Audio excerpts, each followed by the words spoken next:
tous et à toutes, c'est Gamershop. Aujourd'hui, on se retrouve pour une toute nouvelle vidéo où on va regarder des critiques, les critiques mauvaises de nos animés qu'on aime bien. Bien sûr, je dis on parce que je suis accompagné de Kauto. Bonjour à tous. Voilà, poteau de la chaîne. Le fameux arbitre du Battle Manga qui est de retour sur cette chaîne. Le fameux arbitre. Mais donc voilà. Tu verras la cam que je suis en train de faire, mais. Tant mieux. Oh, t'inquiète. Et donc, on va parler de plusieurs animés. Et Oreimo, Shunibyu, Shakugan no Shana, Black Rock Shooter et SAO. Que des animés que toi et moi on aime. Forcément. Et donc voilà. Et on va regarder des mauvaises critiques. On va voir si elles sont constructives. Ça se peut qu'elles seront super constructives. Hein. Ah oui. Voilà. Mais donc, je vais commencer avec... J'ai commencé avec Oreimo pour la saison 1. Mais donc voilà. Donc vas-y, finis ce que tu disais. Je voulais dire, après, on risque aussi de tomber sur de la bonne merde. Oui.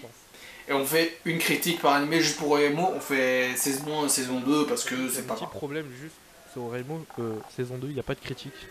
Pas grave, Tout est alors sur la 1. on prend tout sur la 1. La meilleure. Ouais, super. La meilleure. La meilleure des saisons de Oreimo. Bon, attention. Donc je vais lire cette fameuse critique dont je t'avais parlé parce que j'ai eu une petite réaction en lisant. Donc Ouais. c'est publié par Hubble. Article initial publié, c'est publié en haut, d'animé 100% sérieuse et totalement professionnelle. Sa critique est 100% sérieuse, totalement professionnelle. Communément, on divise les hommes de culture en deux catégories. Ceux qui ont vu Oreimo et ceux qui ont arrêté la série. En tant que professionnel, j'ai entrepris de transcender cette division pour partager une expérience unique pour vous. Et il faut le remercier pour ça. Bon, déjà, ça commence bien. Ça commence bien, déjà, le gars, ça commence bien. Bon. Tels deux états quantiques superposés, j'ai à la fois arrêté la série il y a 2 ans et l'ai terminée cette semaine. Et il l'a publié, je sais pas, le 28 janvier 2020. C'est un problème, il y a un problème. 28 janvier 2020. Je crois que le gars, il s'est dit, je vois le futur, mec. Je vis dans le futur. Ouais. Et je Ouais, montre... ok. Ah ouais, là... Comme je vois que les Kangs du fond n'ont pas révisé leur cours culturel 2010-2013, je vais rappeler l'idée principale, ne vous reproduisez pas avec votre sœur. Merci, heureusement que tu es là. J'avais prévu ce soir. C'est fou, hein. Oreimo, ou comme j'ai dû écrire dans l'introduction, ma petite sœur ne peut pas être aussi mignonne, qui est vraiment le titre français. Qui est vraiment le titre. Qui est vraiment le titre français. Ça fait partie de ces classiques réputés pour leur mauvais goût. Qui reste malheureusement collé à la communauté. Personnellement, c'est les mécanismes sociaux qui font qu'un animé soit connu qui m'intrigue. Le fait que j'ai arrêté puis repris est totalement normal, car Oreimo n'est pas mauvais comme le bout du camembert oublié depuis 2 ans au fond du frigo. Oreimo ressemble plus à ce stock d'épinards sans goût que j'oublie toujours au congélateur. Il me reste la moitié du paquet, 1 kilo en 3 mois. Franchement, lisez des hentai inceste, c'est beaucoup mieux que cette comédie romantique banale. Si seulement ça se finissait vraiment en inceste avec des problèmes sentimentaux et du bordel. Regardez Scum Wish, probablement. Mais là, on se contente de rejeter toutes les filles du RN pour faire un bisou sur la joue de cette petite sœur.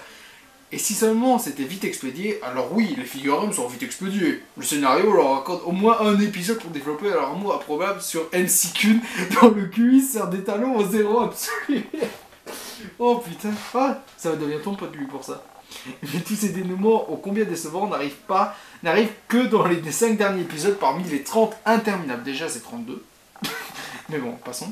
1h40 sur 12 heures pour être exact. Le reste du temps, on assiste à NC-Kun qui se fait victimiser par sa petite sœur qui est tout sauf attachante et comme NC-Kun n'a pas d'amis, il traîne avec ceux de sa sœur, c'est long et désagréable. Tous les sujets abordés par l'anime sont mieux mal abordés parce qu'il faut retomber sur la petite sœur, ce qui donne juste un anime vide, et le mauvais traitement donné à la Shunibyu m'oblige à conclure en vous conseillant Shunibyu Demo Kaigeshitai au Harui Suzumiya. Alors. Oui, c'est bon. Alors. Crache ton venin en premier. Ah, tu veux que je crache mon venin en premier. Un anime qui ne parle de rien. Qui parle de rien. Oh là. Ah, c'est ce qu'il a dit. Tous les sujets abordés en anime sont mieux mal abordés. C'est mal abordé. Alors, Oh là. comment Respire un coup, expliquer respire un coup. Oui, mais Oreimo est pour moi, et pour moi, je parle bien de mon avis personnel, elle est pour moi un animé très subtil. Parce que comparé à d'autres animés sur les otaku, ou d'autres trucs qui parlent d'otaku, ou d'autres gens qu'on vit dans un monde réel, il fait pas la référence juste pour faire de la référence. C'est-à-dire, par exemple, on te montre pas juste light novel de SAO, un épisode de SAO. Bon, j'ai un exemple de SAO parce que c'est très connu, mais donc on te montre pas juste ça. Parce que dans Monoreimo, ils utilisent les genres et les clichés. C'est-à-dire, par exemple, que les personnages n'aiment pas des animés qui existent. Chaque animé qui est dit là, dans Monoreimo est inventé et ils utilisent ces clichés-là pour l'histoire et pour montrer que ces personnes sont des personnes normaux. Et il le fait très bien, par exemple, en montrant Kuroneko, son anime qu'il regarde, c'est des animés clichés pour ados, c'est des animés clichés pour ados, assez dramatiques et tout ça. Kirino, elle aimait les animés pour enfants, Magical Girl principalement. Et donc, on te montre ces genres pour te montrer que c'est vraiment l'animé. Et donc, l'animé, ces sujets, en fait, l'inceste, le sujet de l'inceste, au final, c'est même pas un tiers de l'animé. Les seuls épisodes où il y a de l'inceste, c'est les 3 derniers, où là ils rentrent totalement. Tout le reste de l'animé c'est subjectif. Et dernièrement, ils s'embrassent, espèce de pauvre con. Espèce de pauvre con. Dernièrement, ils s'embrassent et ils se marient. Ils font un mariage et ils s'embrassent. Le bisou, c'est même après le mariage, le bisou sur la joue. Le mariage, entre guillemets. Oui, c'est pas légal, ils peuvent pas se marier officiellement, mais ils se marient quand même. Ils se marient. Non, mais je préviens parce que je vois le Jean-Kevin en commentaire. Jean-Kevin, oui, le mariage. Oui, il peut être interdit les mariages entre frères et sœurs. Oui, oui, calmez-vous, on s'en fout de ça. Ah, parce que c'est lui qui dit ces conneries de base. Ouais. Et donc, les filles qui n'ont qu'un seul épisode, c'est vrai que certaines n'ont qu'un seul épisode à eux. C'est vrai. Mais pas tant que ça, en fait. Saori n'a qu'un seul épisode, c'est vrai. Saori n'a qu'un seul épisode à elle. Et Manami a un seul épisode à elle. Et Mami. Le reste Oui, ont au moins tous plusieurs épisodes à eux. Kuroneko a 3 épisodes spéciaux, un épisode et 2-3 épisodes dans la saison 2 à elle. Si on compte pas en plus un certain épisode qui nous fait mal à tous les deux.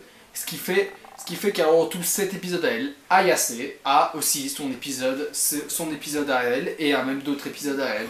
Même Anako, personnage dont je m'en branle royalement, a plus de 1 épisode à elle. Ah non, mais c'est vrai, il faut le noter, elle a aussi plus d'un épisode à elle. Même si c'est pas les 2 épisodes, elle a plus d'un épisode à elle aussi. Les seuls personnages que je dis qui n'ont pas plus d'un épisode, c'est Saori, qui a effectivement un seul épisode à elle pour son développement et ça. Même si on la voit presque tous les épisodes au final quand même, donc ça compense. Oui, et voilà, Mami. même... Mami, qui... L'épisode suffit largement en soi, même si Mami, je déteste aussi profondément ce personnage. Comme beaucoup, j'imagine. Mais donc voilà. Après, en soi, pour Saori et plein d'autres personnages, c'est qu'ils sont pas nécessairement obligés d'avoir plus d'un épisode, parce que ça permet de développer leur lore. Et après chaque épisode... Putain, excuse-moi. Alors ça... Ça m'a cassé mon truc. Vas-y, je t'ai jugé cette magnifique critique. Oui, alors, déjà pour recontextualiser un minimum, certes, elles n'ont qu'un épisode, en sachant que l'épisode est fait pour développer leur histoire personnelle, tu vois, hors de leur passion otaku, parce que pour résumer l'histoire, ils se rencontrent souvent pour parler d'anime, etc. Bon, pas que, mais vous avez compris à la base, c'est pour ça. Et donc, ça leur permet de développer leur background, tu vois, en sachant que chaque un des épisodes, on voit les persos, ça permet de juste de les découvrir un peu plus au niveau de leur personnalité et de leur développement, parce que c'est du slice of life tout simplement, et ça marche comme ça. Tu vois, souvent dans les slice of life, t'as un épisode ou 2 pour développer un perso, et après tu le vois évoluer ou non au fur et à mesure de l'anime, tu vois. Donc voilà. Deuxième point, qu'on a déjà vite fait aborder, ne traite de rien de particulier, et si c'est fait, c'est mal fait. Je modifie un peu les termes, mais grosso modo, c'est ce qu'il voulait dire. Oui. Alors, Oreimo est dans des animes qui abordent le mieux le sujet de l'otaku et de la critique sur la société par rapport à ça. C'est-à-dire que les otaku sont pas les meilleurs vus au Japon. Certes, il y a de l'amélioration, mais sur d'autant plus, à l'époque où quand Oreimo s'est sorti, ça n'avait pas du tout la même vision. Je détaillerai pas plus, parce qu'il y a déjà des vidéos qui prouvent bien mieux que mon simple avis par rapport à ça. Mais il faut aller quand même le préciser. De 2, enfin de 3, enfin bref, quand c'est flou que j'en fais, l'inceste. Alors l'inceste, comme tu l'as dit dans le dernier épisode, le reste est subjectif. Après, à savoir, c'est que c'est un sujet abordé et surtout, comment dire, révisé, tu vois.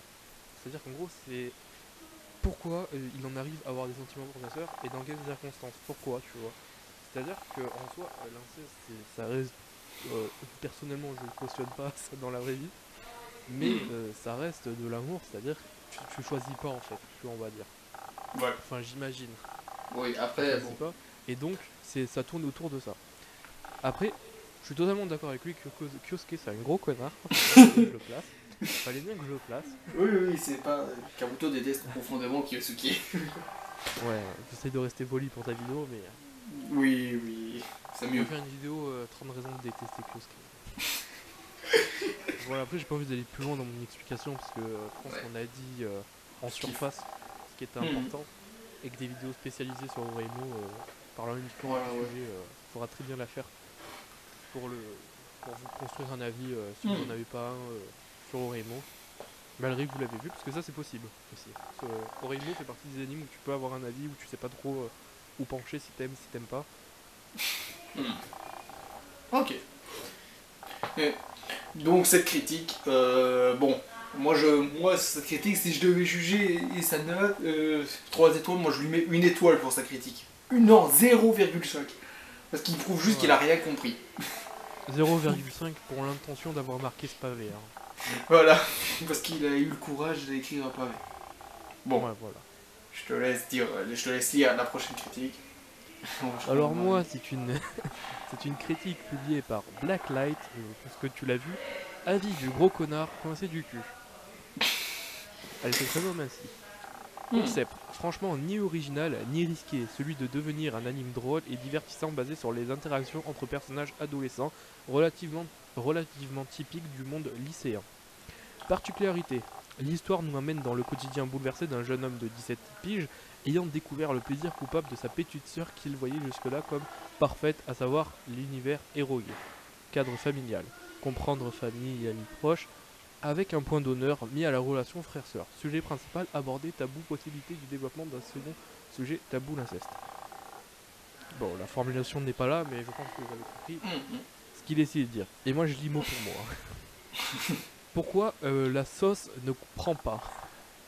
Personnages principaux soit creux. Le frère, je confirme, la gosse, soit insupportable. Oh là. Attends, il a dit. Calme-toi. Attends, vas-y, fini. Attends, parce que j'ai entendu des choses qui vont pas. Soit insupportable comme la sœur et ses potes. Scénario, faiblard à tout point de vue, la péripétie ne casse franchement pas 3 pattes à un canard, alors que l'élément perturbateur aimerait un fond riche, les éléments de résolution approximatifs et la conclusion a tendance à énerver plus que à conclure. La saison 2 est un fiasco total. Traitement superficiel des thématiques importants et questionnement du spectateur vis-à-vis de l'anime relativement faible, voire inexistant. Peut-être n'en est pas le but même si j'ai du mal à le croire. Comique, paradoxalement peu drôle. Plus basé sur le sourire que le rire. Encore faut-il réussir à apprécier l'humour très orienté de l'œuvre. Du moins en être réceptif ou sensible, je suppose. Certains personnages secondaires et leurs relations avec les principaux ne servent à rien, ils n'ajoutent rien et ne font office que de confinement dans les sorties de secours de certaines situations où le scénario pêche. Pourquoi tout n'est pas à jeter? Analyse. Bien que très superficielle des conséquences du regard de la société vis-à-vis de l'individu bienvenu. On comprendra la critique acerbe du devenir que la société veut que l'on soit, quitte à y perdre son identité. Non-ambiguïté de la relation frère-sœur qui pourtant faisait peur à première vue. Note ne compte que pour la saison 1. Ceci n'est pas un point positif, cela reste un divertissement. Certains y trouvent leur compte, j'y ai trouvé très légèrement du mien. Conclusion, personnellement je ne vous le recommande pas, mais je peux vite me tromper si vous êtes plus sensible que moi, que moins avis du sujet comique. Faites-vous votre propre avis dessus. C'est tout pour ça. C'est tout ça pour ça. Bah tu vois déjà c'est le genre de gars. Non. Par contre il a écrit d'une façon. Déjà le gars la critique, c'est le genre de critique quand même. Je l'écoute déjà. Comparé à l'autre gars, je l'écoute. C'est un gars, je peux boire un verre après avec lui, lui dire. Il dit j'aime pas, mais il dit que les gens peuvent aimer. lui dit. C'est ça. Il a Et surtout, il a essayé de faire une critique constructive, voilà. subjective. Hein. Expliquant. Alors, il a construit son avis, tu vois. Mhm. Tu vois, il a mis plusieurs étapes, etc. Il n'a pas essayé de partir dans des délires pour moi, il a juste donné son avis. Donc voilà, bah, je te laisse déjà répondre à ça. Bah, à mon avis, ça va. Ça va, celle-là qu'on Alors, à l'autre. par contre, la goth, regarde-moi bien dans les yeux, toi qui as écrit cette critique, même si t'es pas sur sa vidéo. Parle comme il faut de Luli, Neko comme tu veux. Sinon, tu vas finir avec un gamer chez toi. Ah ouais, Kuroneko, elle est derrière moi. Dans toutes les vidéos, elle est derrière moi, Kuroneko. Elle est là, le gros poster en toile que j'ai. Non mais, personnages principaux creux. Il dit que Luli n'a aucun développement. Alors que pour moi, c'est le personnage qui a eu droit au plus de développement dans l'anime. Ah oui, oui, mais ça, totalement d'accord, ça. C'est peut-être le personnage avec Kirino qui a eu le plus d'épisodes consacrés à elle, il y a son développement. Donc, dire qu'elle est totalement creuse, c'est quand même chaud, hein, parce que c'est quand même une des persos, une fois de plus, qui a été le mieux développé de la ville. De deux, les personnages sont insupportables comme la sœur. Je peux comprendre, surtout dans la saison 1, où on voyait juste le côté un peu insupportable de Kirino. La saison 2 rattrape beaucoup de choses par rapport à la saison 1. Un scénario faible. Alors ça dépend ce qu'on entend par scénario. Si on parle genre d'histoire même des péripéties, c'est vrai qu'ils sont assez faibles. Mais c'est pas tant la péripétie en elle-même qui nous intéresse, mais plus ce qu'il y a derrière, tu vois, le fond de la péripétie. Et là, je suis pas du tout d'accord avec ce qu'elle écrit, là où en gros il disait que ça servait à rien, que les personnages servaient juste à déboucher la situation. Non, les personnages servent à déboucher la situation parce que, par exemple, un ami c'est peut-être pour aider. Mais c'est pas utilisé en mode, comment ils appellent ça déjà, Deus Ex Machina. C'est pas du tout comme dans Yu-Gi-Oh par exemple. Genre c'est pas en mode le pouvoir d'amitié. Ouais. Tu vois, ça s'appelle l'entraide. Et justement, et les liens qui disaient inutiles, qui servent à rien, bah les liens non, en fait ils sont là pour ça en fait. Tu vois, s'ils créent des liens entre les personnages, c'est peut-être qu'à la fin pour arriver à un certain but, tu vois. Bon, peut-être qu'enfin on a tous un concept de l'amitié différent, je sais pas. Mais voilà. Ok. Et pour le reste, disons que c'est subjectif, donc... voilà, genre l'humour et tout ça. C'est objectif dans ce que je disais, tu vois. Ouais, l'humour. Subjectif, tu vois. Ouais. Petite note intéressante pour la non-ambiguïté relation frère-sœur qui pourtant faisait peur à première vue. Moi aussi j'ai eu cette petite impression de regarder l'anime.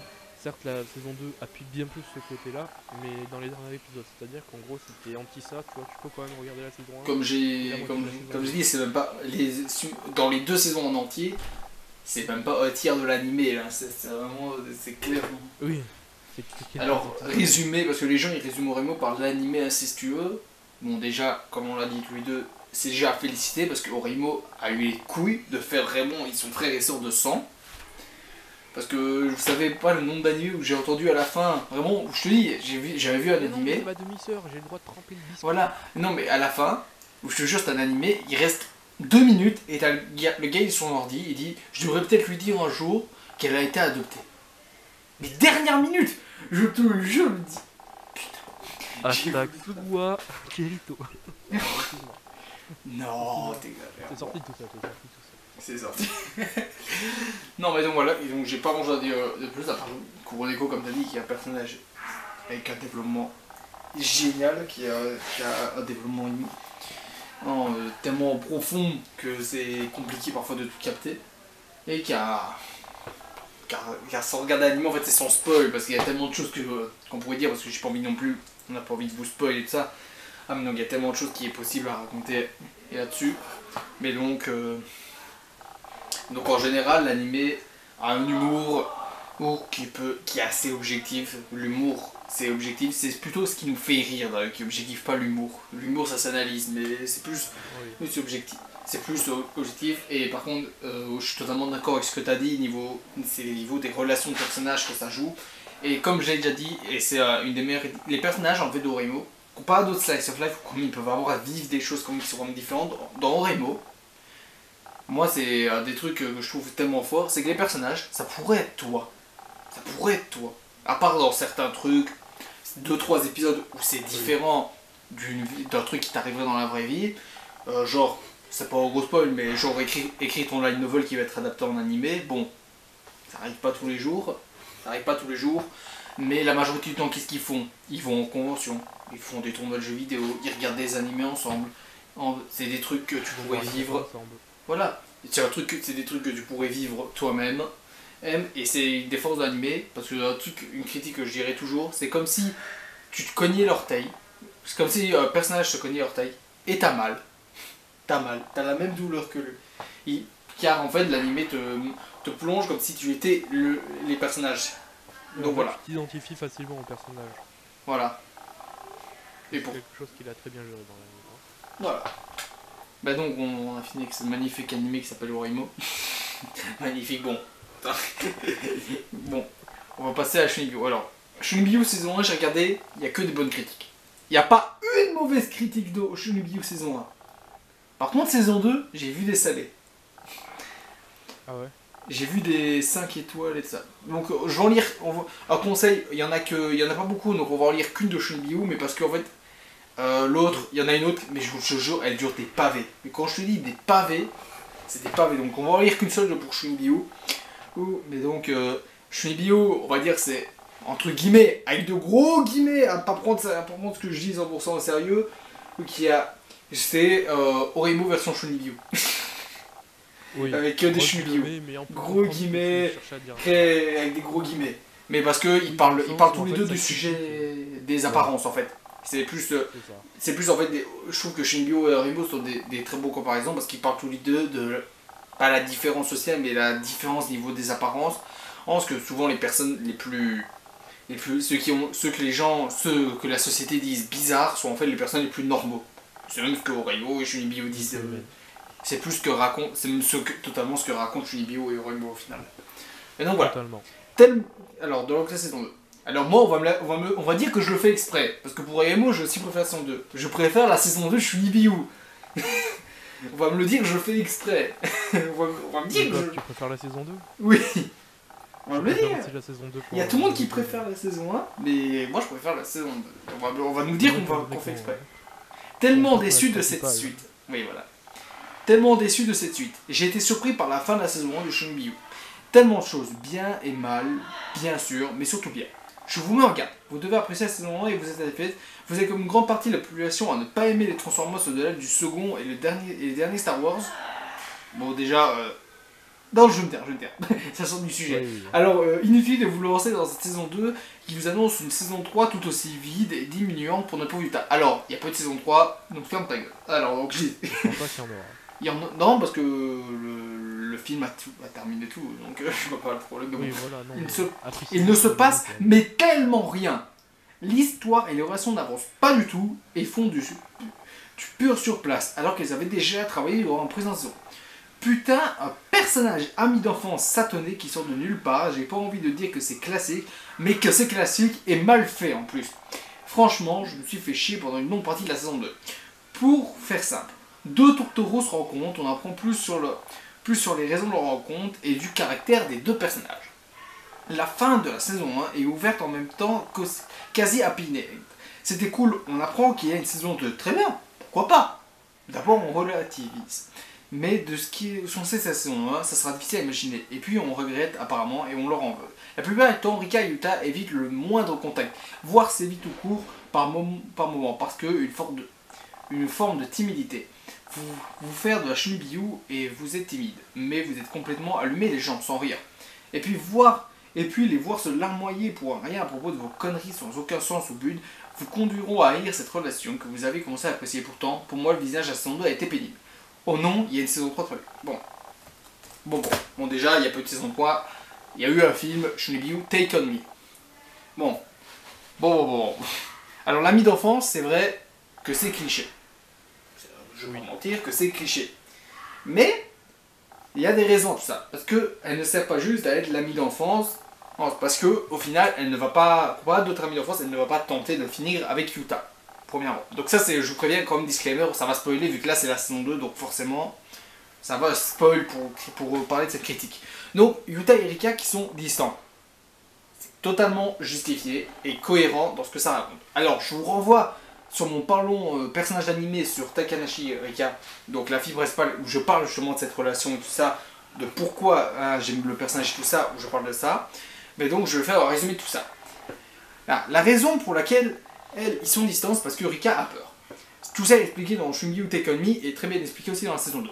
Elle a peur. Peur de quoi? Elle a peur que Yuta ne l'aime plus, car plus elle l'aime, moins elle est une Shunryu.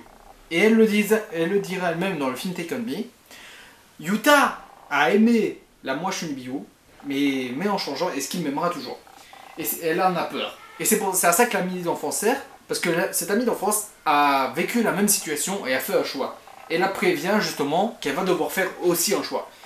Et justement, pourquoi ça... Et la saison 1, justement, s'arrêtait sur un animé normal. Ça se terminait comme une fin d'animé normal. Tout le monde est heureux de ça. Alors que la saison 2 approfondit plus les personnages et justement leurs relations. Bon, et c'est justement ce qui est intéressant dans cette saison 2, c'est qu'on approfondit plus le ressenti d'un personnage. Et timidité égale Shunryu, c'est pas du tout ce que ça raconte. C'est même pas du tout ce que ça raconte. C'est normal quand t'aimes quelqu'un d'être timide, surtout que Rika est montrée comme une personne pas sociable énormément de base.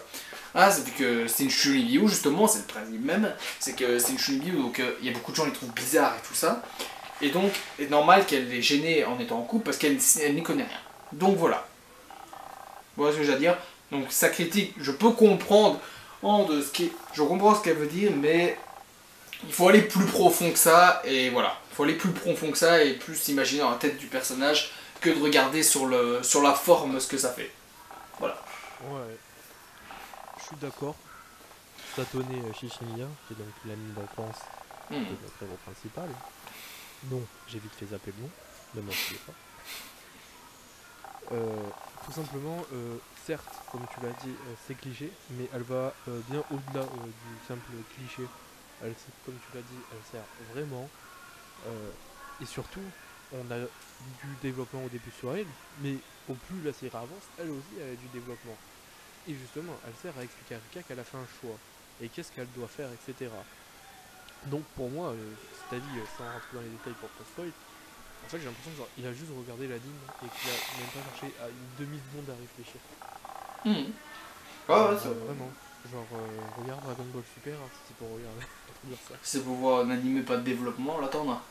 Voilà, c'est ça, tu vois, genre, dès l'instant où tu as du développement de personnage, je dis pas de toute façon qu'il faut se mettre à réfléchir comme un Black Rock Shooter, tu vois, mais rien qu'en y pensant un petit peu et tout, genre, tu comprends, tu vois, t'as un minimum mature, tu peux comprendre ce que les messages qui sont derrière, et si tu les comprends pas, c'est juste que soit t'as rien capté à l'anime, et que tu le regardes, ou soit t'es con, tu vois.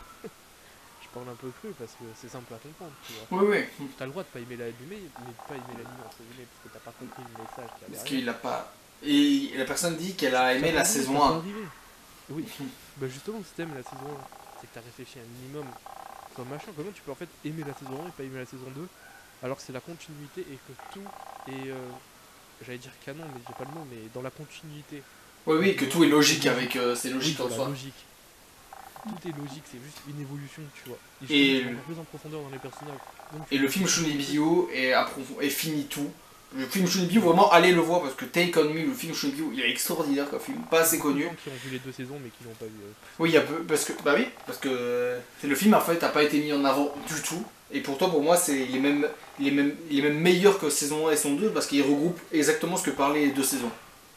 Ouais, bah, petit aparté, mais il me semble que le problème c'est qu'il était sorti à peu près en même temps que notre film très attendu. Ouais, oui, je sais pas. Je sais pas, ouais. Mais en tout cas, voilà. Mais voilà. Et là, on va passer à l'animé.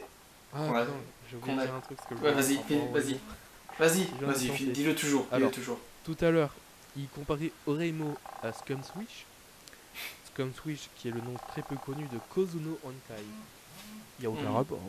Voilà, c'est tout ce que je veux dire. Il n'y a aucun rapport. Je sais pas pourquoi il parlait de Kozuno Honkai et de... Bah c'est comme là, et là il me parle... là il a parlé de Star Wars et Transformers. Bon, Transformers, je le dis d'avant, j'aime pas les films. Je le dis d'avance, j'aime pas les films. Transformers. Alors Star Wars, je fais partie des gens. On va me dire encore, mais tu le fais exprès. Mais je préfère l'épisode... Mais je préfère les... On va me dire, je fais exprès. Mais je préfère l'épisode 7 et 8 à 1 et 2. Mettre tous les fans de Star Wars. Bah oui, je vais mettre tous les fans de Star Wars à dos. T'inquiète pas, je vais te sortir ce mauvais pas. J'ai jamais vu un film Star Wars et je pense que c'est mauvais. Voilà. Mais au moins, te sortir ce mauvais pas. T'inquiète. Mais donc là, on va passer. Voilà, une dernière chose. Comparer des animes, enfin, se servir d'un anime comme référence, comme ils l'ont fait ok, mais promener un truc au moins qui ressemble soit en surface, soit en profondeur, c'est-à-dire Encore. soit dans l'histoire, ou Ouais. soit dans le développement d'une personnage, d'une relation, d'un message ou quoi. Parce que là, Voilà. Excusez-moi. c'est Bon. bon. Voilà, c'est bon. Donc je comparais Orimo et Shunibiyu, c'est comparable parce qu'ils ont des sujets qui peuvent être similaires et même Orimo parle indirectement de la Shunibiyu, même si c'est pas, même si le mot Shunibiyu n'est pas dit. Kuroneko est clairement une Shunibiyu, par exemple. Oui, voilà. Par exemple, et clairement une Shunibiyu, t'as pas besoin qu'ils te disent ouais t'es une Shunibiyu pour le comprendre. Donc voilà. Ouais, peut-être Et pas donc on va. dans, Vas-y. dans tous les moments de sa vie, tu vois, mais à 90%, tu vois. Voilà. Surtout quand elle est en Yamineko. Oui, voilà. Où là c'est vraiment une Shunibiyu, là c'est Oui, vraiment. parce que genre au lycée, elle est pas comme... Bref, Ouais, bon, bref, on passe à Shakugan no Shana. Il n'y a qu'une seule mauvaise critique, et elle est pas super longue. Donc ça, Shakugan no Shana qui est toi et moi on y tient. Shakugan no Shana, c'est ouais. animé. Ouais.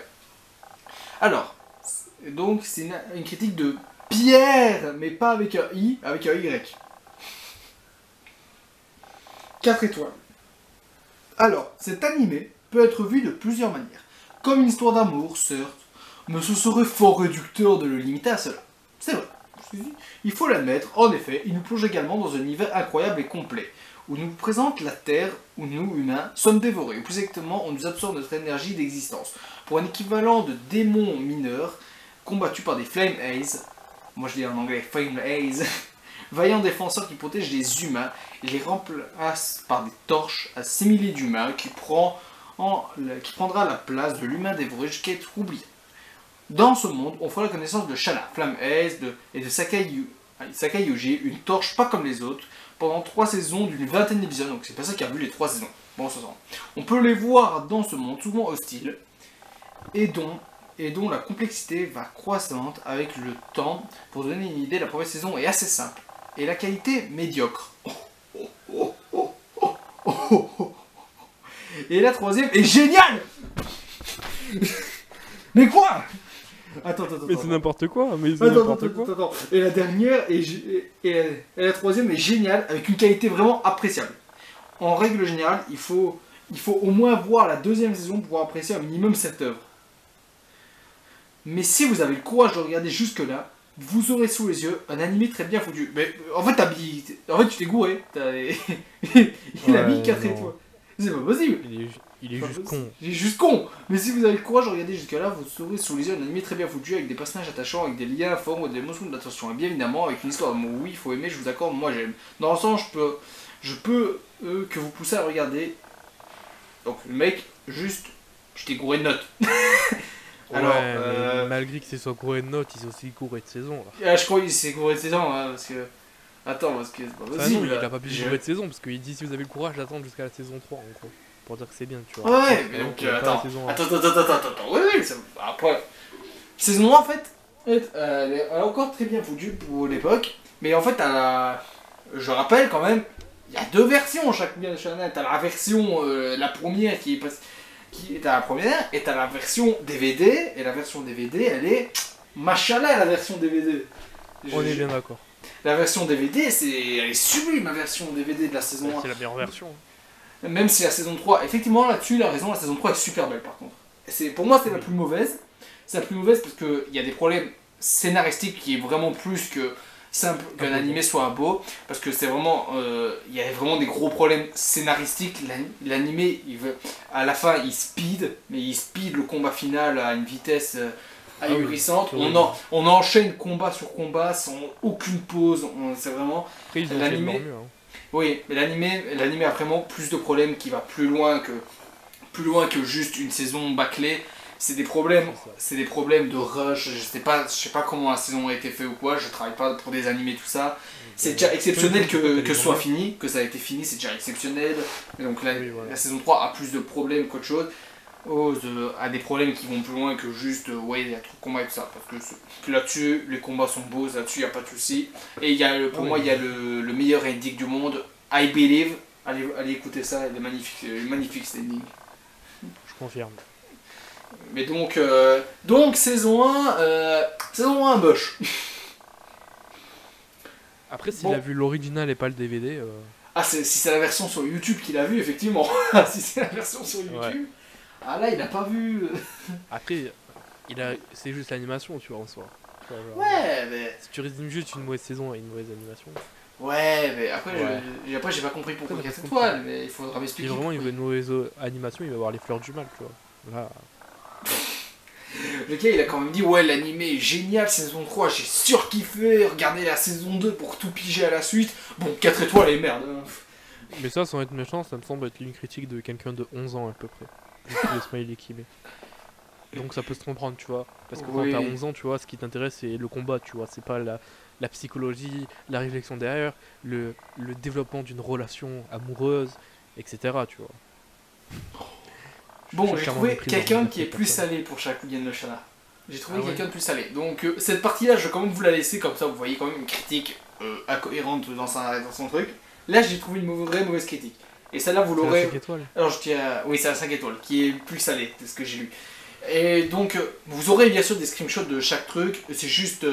Pour la critique d'avant, j'en mets pas parce que c'est une bonne critique. Donc, je vous mets des critiques plutôt plus qu'on juge plutôt que celles qui sont bonnes. Plus salé. Donc voilà. Je ne sais jamais par quoi commencer lorsqu'il faut critiquer ce genre d'animé. Shakugan no Shana n'est pas un bon animé. Et pourtant, il ne mérite pas d'un manque de considération de ma part. C'est peut-être le premier animé dont le thème principal est l'amour que j'ai regardé. Bon, en passant. L'histoire n'est pas tellement originale. Le concept de Fusetsu, dame déjà le gars il parle. Bon. Les torches, qui se retrouvent perdues et destinées à s'éteindre, et de Flames protégeant l'équilibre d'un monde qui se veut être un miroir de la réalité, m'ont fortement rappelé Bleach. Un mauvais point en ce qui me concerne, pourtant je n'ai pas pu délaisser mon visionnage en cours de son cheminement, et ce n'est finalement pas si mal. Une histoire d'idylle, va me regarder la définition de d'idylle. Vas-y. Ça se dit comment I-D-Y-2-L-E. D-I-D-Y. I-D-Y-2-L-E. Idylle. Ah ouais, hop. Une Petit poème. C'est vraiment ça? Ok.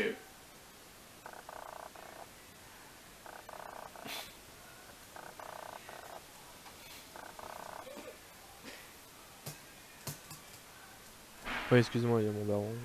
Ok. Bref, idylle en gros ça veut dire petit poème à sujet pastoral et amoureux. Naissant, Ou une aventure ponctué, amoureuse naïve. et là de combat, de questionnements superficiels et de scènes trop innocentes.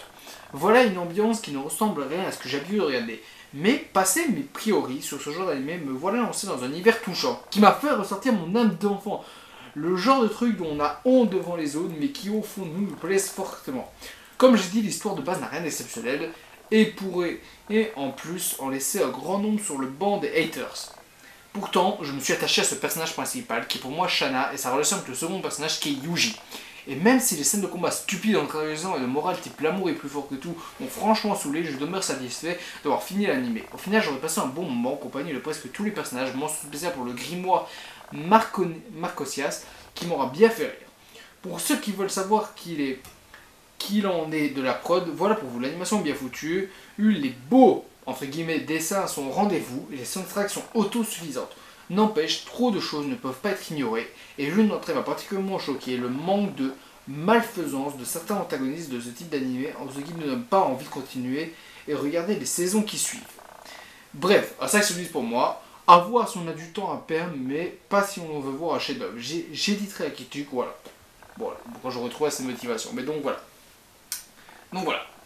Alors cette critique-là, je sais pas quoi spécialement on pense au final. Parce qu'au final, Pareil. en soi, ce qu'il dit... ce qu'il dit, il y a des trucs qui sont quand même relativement vrais. Je dis relativement. Toute mesure, regardez. Parce qu'il y a une histoire d'amour cliché. Alors, faut rappeler l'époque. On est en 2005-2006 pour la saison 1. Et encore, l'histoire date de bien avant, genre 2001 Oui, ou l'histoire 2002. de bien avant. C'est un light novel à la base. Mais prenons la date de l'annuaire. Comme ça, c'est plus simple pour le truc. En 2006 sort Clannad. Une histoire d'amour quand même relativement cliché en soi. Tu as Toradora qui sort après, quelques années plus tard, qui est aussi une histoire d'amour pour, on va dire, cliché. Alors, je ne comprends pas déjà ce sens de ces critiques-là. Ah, parce que, entre guillemets, cliché, je dis bien parce que ces animés sont aussi bien plus profonds au final et racontent des choses profondes. Autant. Alors, et une chose qui, en fait, qui dit une romance niaise et tout ça. Faut savoir que dans l'univers de Shakugan no Shana, les Flame Ace sont des personnes avec qui sont des pouvoirs, mais qui sont entraînés pour ne pas avoir d'émotion, pour être froid. Ils sont entraînés pour ça. C'est pas juste, tiens, voilà une épée, bats-toi. Non, il faut pas avoir des gens pis. Enfin, c'est des. Dans les light novels, parce que je me suis renseigné quand même là-dessus, dans les livres, il est même précisé que c'est des enfants qu'on entraîne depuis leur enfance pour pouvoir devenir Flame Ace. C'est pas. Ah bah oui, clairement. Ah, donc ça va plus long. Donc ils sont un peu entraînés, un peu comme dans Akame ga Kill, les assassins, ils sont entraînés pour être des machines à tuer, quoi. Pour la base n'avoir aucune émotion. Même si au final je comprends le truc nier et tout ça, mais c'est une critique que tu fais. Moi, quand je juge un anime en général, j'essaie de me mettre dans le contexte de l'époque à laquelle il est fait. Pas. Et donc la personne, si tu me parles d'un animé de maintenant, effectivement, il a raison sur ce qu'il dit. Il a raison sur ce qu'il dit sur la romance. Car maintenant, tu as quoi qui sort? T'as des Charlotte, même si c'est pas ma romance préférée dans Charlotte, mais obligé d'en parler quand même. Niveau romance, tu as Roméo versus Juliette, qui est, pour moi, leur romance, elle est super bien foutue, et c'est un des seuls animés où ils sont ensemble dès le début. T'as beaucoup d'animés avec une romance mieux travaillée et plus approfondie. On est à une... Mais moi, quand tu vas à cette époque-là, c'est quelque chose qui est même basique, et au final, c'est expliqué, et c'est juste... Voilà. Et après, quand même, les gens, je pensais vraiment que les gens aimeraient pas la saison 3, mais ils ont l'air d'aimer plus la saison 3 que les autres. Donc apparemment, on est les deux seuls cons à pas aimer la saison 3. Ouais, mais... Enfin, pas aimer, c'est un grand mot, mais oui, la moins préférée, on dira. Voilà, la moins préférée. Bah, c'est parce que je pense, en fait, genre, les gens sont cons et nous, on est intelligents, tu vois. Voilà, on sait comment on fait des scénarios, quoi. C'est bon, vous savez pas comment on fait un scénario, c'est pas grave, c'est pas grave. Voilà. Nous, on sait savourer un anime, tu vois. Alors, on sait que le but, c'est pas juste la bagarre, tu vois. Tu de la bagarre. C'est pas juste piou-piou, c'est pas juste piou-piou. Oui. C'est pas les derniers épisodes de SAO, c'est pas juste piou-piou. Non, je plaisante. Oui, voilà. Non. Pour ceux qui me connaissent pas, moi, je suis le roi du sel, ok. Donc, je tacle tout ce qui me plaît pas. Ah oui. Bon, t'inquiète, c'est normal. Non, mais... Et donc, mais par contre, lui, point fort comparé à l'autre, il dit quand même que c'est super bien dessiné. Shakugan no Shana, pour son époque, est sublime. Parce que, pour un exemple, encore une fois, plus ou moins en même temps sort Zero no Tsukaima, qui est Shakugan no Shana version Isekai. Version Wish, allô. Oh, allô Armit, bonjour. Allô. J'entends pas les rageux, il y a un problème. Allô. Non mais donc qui est vraiment, qui ont des similarités. J'en avais déjà parlé dans une vidéo théorie à la con, parce que j'avais vu une théorie à la con qui était hilarante, mais j'en avais déjà parlé aussi. Shakugan no Shana et Zero no Tsukaima sont vraiment des animés qui ont des ressemblances folles, mais aussi des différences, qui ont beaucoup de ressemblances. Oh, et à ce niveau-là, mais l'animation est bien plus haut dans Shakugan no Shana, et pourtant c'est la même époque, ils ont presque le même nombre de saisons, donc il n'y a vraiment pas d'excuses à ce niveau-là.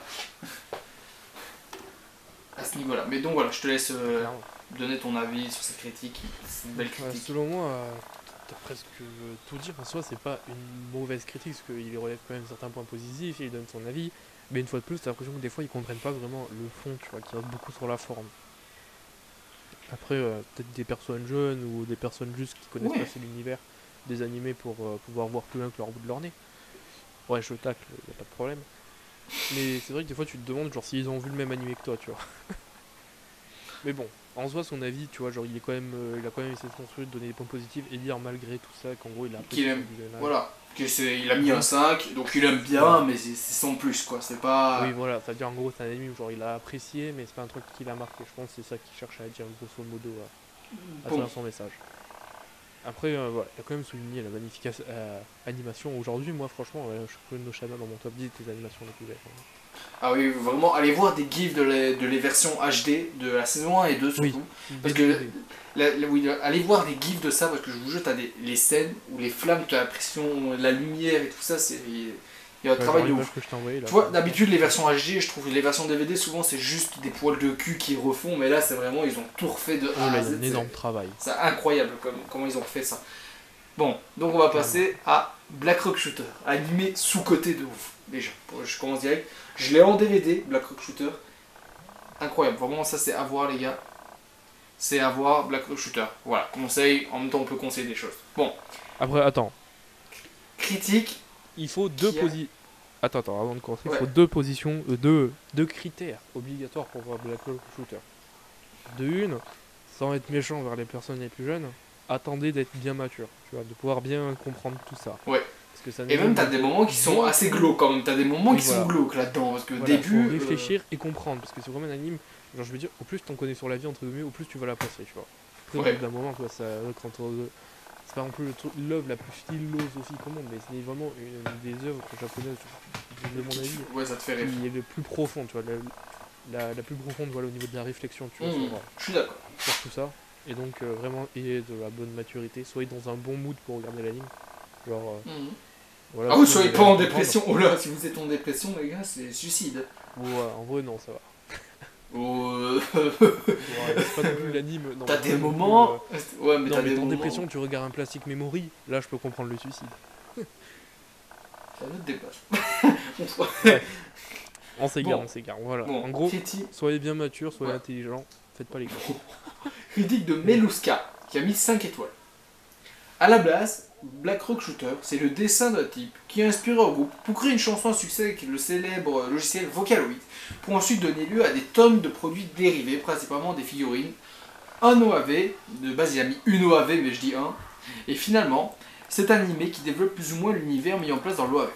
J'aimerais bien que mes dessins de Chevalier du Chaos connaissent le même succès. Le design des personnages, bon déjà c'est quelqu'un de salé, il n'y a pas le succès qu'il mérite. Moi, je veux dire. Le design des personnages est plutôt pas mal, ce qui explique la popularité de la ligne de figurines, j'imagine. Pas tant de figurines que ça de Black Rock Shooter, mais passons. J'avoue, comparative licence, Oui, mais pour une raison que j'ignore, au lieu de nous montrer simplement des persos armés jusqu'aux dents qui se foutent sur la gueule de nos mondes de baroque, ils ont décidé de complexifier le scénario. En gros, Black Rock Shooter, Deadmaster et toutes leurs copines sont des avatars des collégiennes qui se battent dans un monde parallèle pour protéger leurs sentiments de leur art et l'ego. Pourquoi pas, même si on a déjà vu ça 10 000 fois. Non. Non. je vais le couper. Juste non. Je sais pas. Non, mais Je je veux peux bien te qu'il y dire plus ait des œuvres Non. qu'on connaît pas forcément. Je veux bien que non, qu'il y ait des œuvres qu'on connaît pas, peut-être qu'ils traitent de la même façon, mais c'est clairement pas un truc répondu. Ah non, le problème c'est que le comportement de ces personnages est complètement incohérent. Attention, ça spoil. Donc, c'est bien, il prévient, donc comme ça vous avez vu.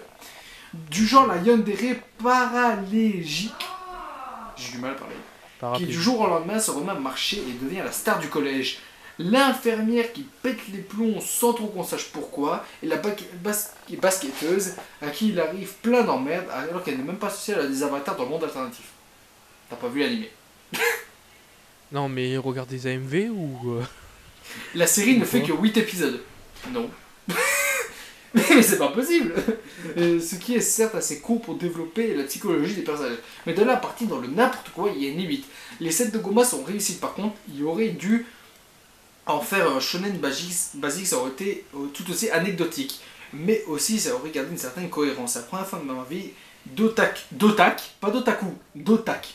O-T-A-Q-U-E, d'otak. Pas otaku, otak. Non, il y a Souvenez-vous-en. des différences entre otak et otaku, voyons. Voilà, ce sera dans la miniature. On est des otaks. On n'est pas des otaku. Quand je regarde un animé dont les produits Et c'est un nom dérivés ont plus intérêt que l'animé lui-même, j'espère que ce sera la dernière. Bon, t'as pas vu l'animé. T'as pas vu l'animé, c'est pas possible. On lui casse la gueule maintenant ou après? Parce que la basketteuse, sous gros spoil, ça, sous gros spoil c'est une révélation. Ouais, mais tu On mets apprend. spoil avant chaque anime, hein, parce qu'à chaque fois ça spoil. Hein. Oui, oui, mais même, c'est une avatar en fait. On apprend que c'est une avatar et que la vraie personne a remplacé l'avatar. C'est ça qui est subtil en fait. C'est que c'est la révélation qu'il y a là-dedans. Et que ces trucs d'avatar, c'est pour matérialiser la souffrance des personnages. Entre guillemets, même si plus tard, ils sont... comment je peux expliquer, ils sont plus physiques et on les voit parler, tout ça, c'est avatar. Pendant le moment, ils représentent juste la souffrance d'un personnage. Par exemple, quand un personnage souffre beaucoup, et ben l'avatar, il va pas réussir à gagner. Et ça représente plus la dualité là-dedans. Mais bon, je peux comprendre qu'un gamin de 5 ans, qui a juste regardé des BZ, aide et surtout à regarder Naruto, le pouvoir de l'amitié bat tout, je peux comprendre qu'il se dise ça, mais bon. Ouais, franchement, je t'avoue, j'ai même pas envie de parler. En fait, t'as juste l'impression que le mec il regarde un Il est épisode. infernal. Et oui, il dit 8 épisodes, parce que genre en mode sur Yanime ou je sais plus quoi, ou plein d'autres, genre t'as juste 8 épisodes. Et l'OAV. Enfin, en soi, t'as le film et tout, t'as tout. Bref. Ouais, mais bon, frère, c'est pas possible. Bref. Ouais, ok, la fermière, c'est vrai qu'elle vire psychopathe vite. C'est vrai. Oui. Mais plus ou moins, si t'arrives à. Si t'as un minimum des gens, tu comprends. Et plus ou moins l'handicapée, pourquoi, tu vois. espèce de con, elle est pas handicapée en vrai. Elle ment. En fait, c'était C'est moral, tout. en fait. En fait, l'handicapée, la fille handicapée qui devient populaire tout à coup, elle est pas handicapée, elle fait semblant. Oui, pour. C'est tout le Bref, truc. laisse tomber. C'est tout le truc encore une fois du personnage. C'est que c'est pour. J'ai oublié si c'est sa sœur ou pas. Ça fait longtemps que j'ai pas vu l'animé. Mais c'est pour. Je crois que c'est sa sœur, mais je suis pas sûr. Oui. Ouais, Mais en ou tout cas pour demi-sœur, ça. bah, Ouais, écoute, c'est sa sœur ou demi-sœur. Mais en gros, il fait ça pour qu'elle ait que de l'œil pour elle et pour la faire regretter ça, pour la faire croire que c'est sa faute s'il lui arrivait ça. Mais donc oui, juste. la garder pour elle. Mais elle n'est pas handicapée. Elle se lève pas comme ça d'un coup. Elle a jamais été handicapée. Si, peut-être un jour ou deux, mais c'est vraiment, elle a jamais. Dans le présent de l'animé, dans l'époque dans l'animé dans laquelle ça se passe, à ce moment-là, elle n'est plus handicapée depuis longtemps. Oui, c'est une question de persuasion. Voilà. Et ce truc des sentiments, pour moi, c'est des animés qui abordent le mieux les sentiments. Et ça, Clairement. c'est un animé profond qui te fait. Qui, justement, qu'il faut réfléchir pour comprendre à quel point cet animé est comme ça. C'est pas un animé où juste ils vont dire ouais je l'aime alors je vais me battre. Parce que souvent l'héroïne, son amour, il se fait niquer, il se fait défoncer son amour. Elle prend cher. Son amour il marche pas, le pouvoir de l'amour il marche pas là-dedans. En fait, c'est clairement ce que je disais tout à l'heure en fait. Si vous n'avez pas un minimum de maturité et d'intelligence pour comprendre l'œuvre, ne la regardez pas. Ou sinon ça va donner des trucs comme ça et on a envie de vous enculer. Désolé du mot, mais à un moment faut dire les choses. Oui, mais voilà. À la limite tu mettras un bip si tu veux. Et d'ailleurs, c'est des animés pour moi avec la meilleure CGI. Franchement, il l'a géré de ouf. Et c'est pas moche. Et c'est vraiment pas moche. Il y a des animés où c'est gênant de ouf la CGI, où je trouve vraiment que c'est hideux, ça passe pas du tout. T'as Kingdom, qui est. Kingdom, j'ai même pas envie d'en parler. Kingdom, c'est. Alors il faut attendre, hein. Les monstres en CGI. Oui, t'as. Oui, les monstres en CGI, il y a beaucoup trop en plus ça dans les animés. Il y a que ça dans les animés, c'est affreux. Il y a que ça dans les animés. Bah attends, tu veux parler de CGI? Les fleurs du mal. Je te laisse voir si t'as jamais vu l'animation. Oui, si, j'ai déjà vu. Je sais même pas si on peut appeler ça de l'animation.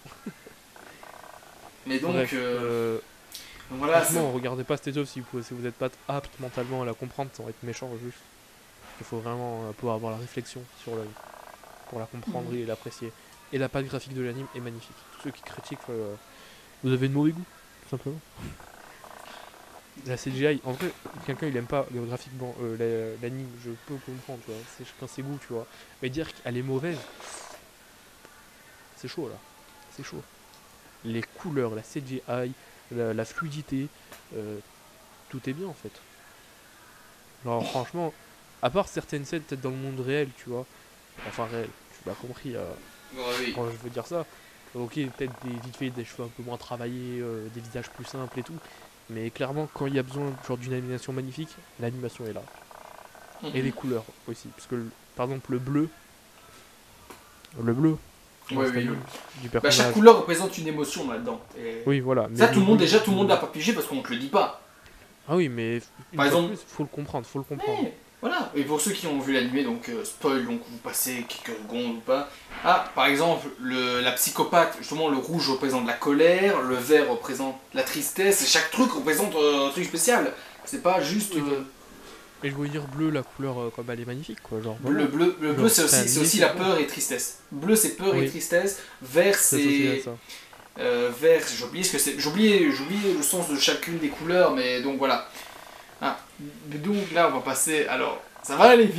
Bonjour, alors je sais que je suis pas habillé pareil, parce que je tourne la vidéo le lendemain de la vidéo, ou après-demain, je me souviens plus, 2 jours ou 1 jour après la vidéo avec Kabuto, je tourne ça 1 jour ou 2 après, donc je suis pas habillé pareil, vous vous dites bien, je vais pas mettre mes vêtements exprès pour la cohérence de la vidéo, Mais donc, désolé que vous n'avez pas eu la partie SAO car j'ai dû aller manger, comme vous l'avez pas entendu vu que j'aurais coupé ça au montage, mais donc voilà, j'ai dû aller manger, donc on n'a pas pu continuer. Donc voilà, j'espère que cette vidéo vous aura plu. Je remercie encore Kabuto d'avoir participé à cette vidéo avec moi, ça m'a fait super plaisir de tourner. Ça fait partie vraiment de mes vidéos préférées, tourner avec mes potes, c'est vraiment un pur plaisir pour moi de tourner avec mes potes. Donc voilà, j'espère que cette vidéo vous aura plu. Lâchez un like, commentez la vidéo si vous voulez d'autres vidéos dans le genre, si vous voulez. Et qu'on en refasse avec Kabuto, nous ça nous amuse un truc de ouf. On a vu des génies de la critique, on se souvient à tous de l'otak. Pas otaku, otak. O-T-A. P-Q-Q-U-E. J'ai bugué. On se souviendra tous de ça. Mais oui. Et voilà. J'espère que cette vidéo vous a plu. Lâchez un like, commentez la vidéo. Bye guys. Minna.